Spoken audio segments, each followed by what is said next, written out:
Caminho, Verdade e Vida, Emmanuel Chico Xavier.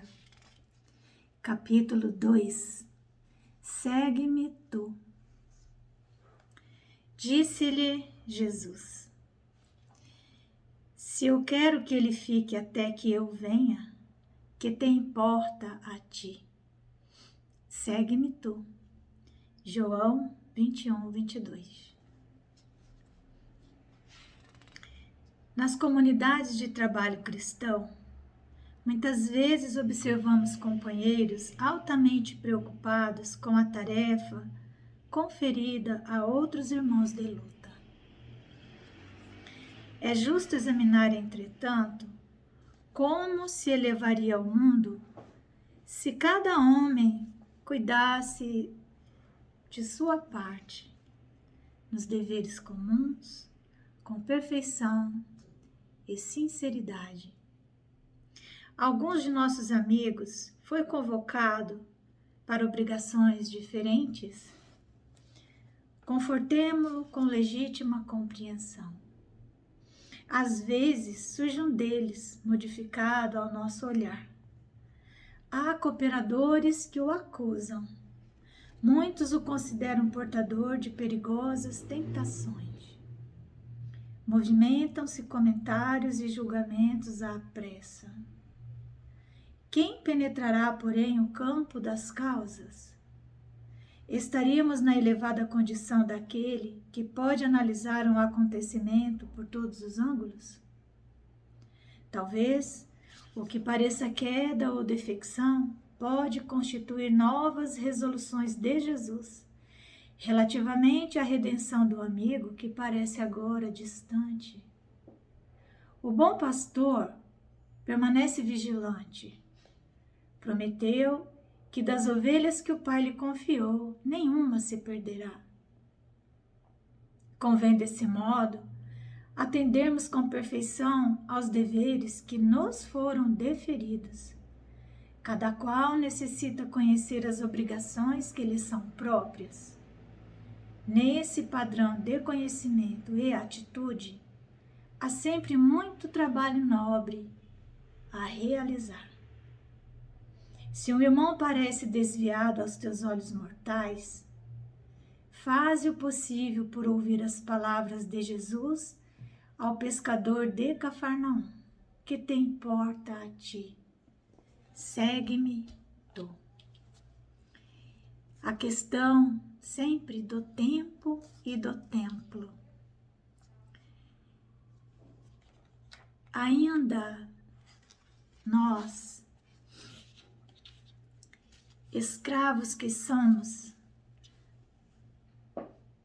de tudo aquilo que seja a sucessividade,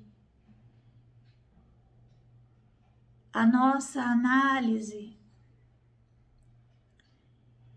limitada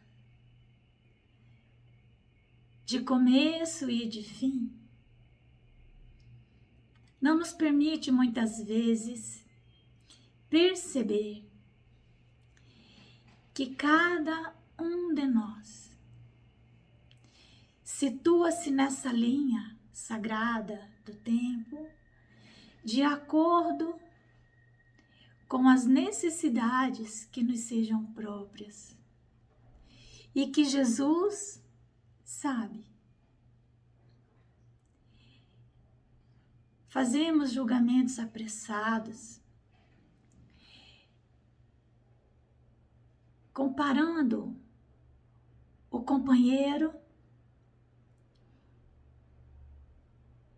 com o ritmo de trabalho que já imprimimos para nós outros, sem nos darmos conta de que a expectativa da vida para esse irmão possa ser outra. Às vezes julgamos alguém que não consegue sobrenadar as rotinas do dia a dia, da forma como o mundo entende que fosse ou que seja o mais adequado e o melhor. Há companheiros nossos que parecem perdidos no espaço e no tempo, como se não conseguissem compreender qual é o seu papel. Mas é porque muitos deles estão vivendo, talvez, um tempo, um momento em que, aturdidos, se preparam para cometimentos novos. Muitas almas que vivenciaram experiências por várias encarnações, experiências nas quais vieram se aperfeiçoando pela repetição, pelos estudos em torno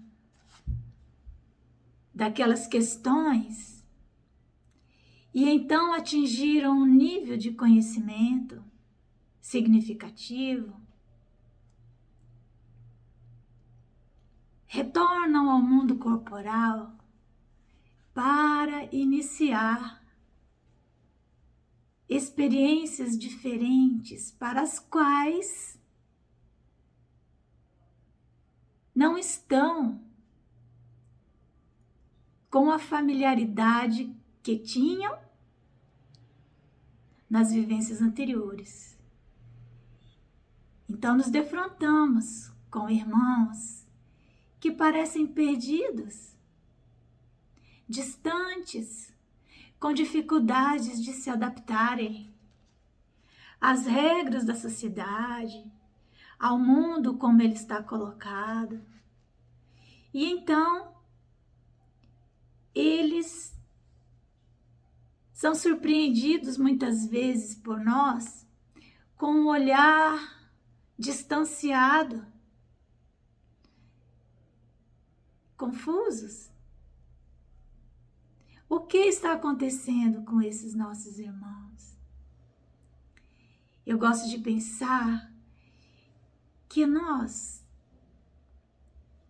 quando passamos a executar tarefas com habilidade extrema, então a velocidade com que as realizamos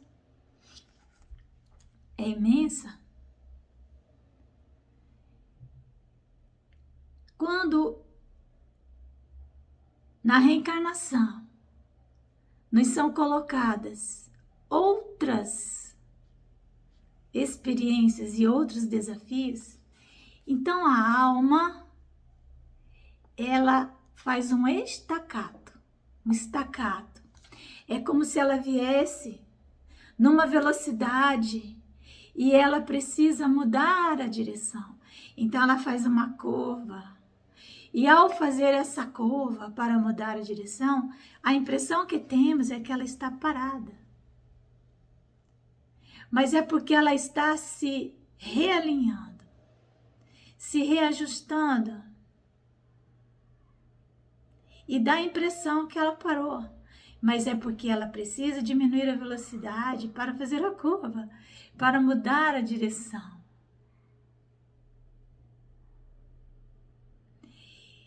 E isso pode durar 1, 2, 3 encarnações. E nós fazemos julgamentos apressados. Estamos nos considerando em situação melhor porque nossa velocidade é maior nessas experiências. Nessas tarefas, já estamos habituados. Mas esse companheiro que iniciou conosco, mas que não consegue, ele não deslancha. É como se ele estivesse num estado quiescente, no estado de semente,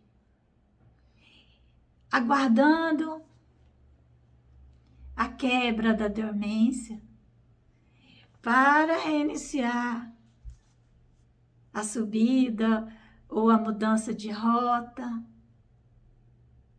Então, diz Jesus, se eu quero que ele fique até que eu venha, que te importa a ti? Segue-me tu, porque Jesus é o Senhor da vida, é o Senhor do tempo, é o Senhor da verdade. Olhemos para esses companheiros que às vezes parecem anestesiados. Olhemos, procuremos compreendê-los em maior profundidade. Que Jesus nos abençoe.